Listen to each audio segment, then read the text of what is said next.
First, let's open up Vegas Pro 17 and import our video.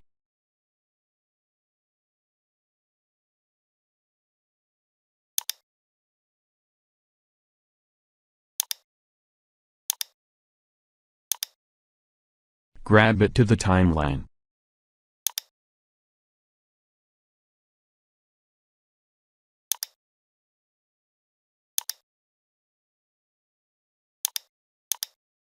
Right-click the video, and select Group, Remove From.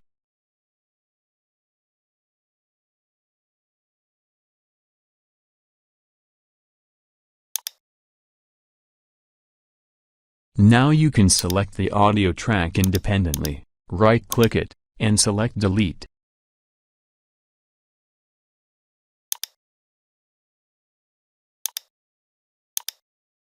All done. Please subscribe.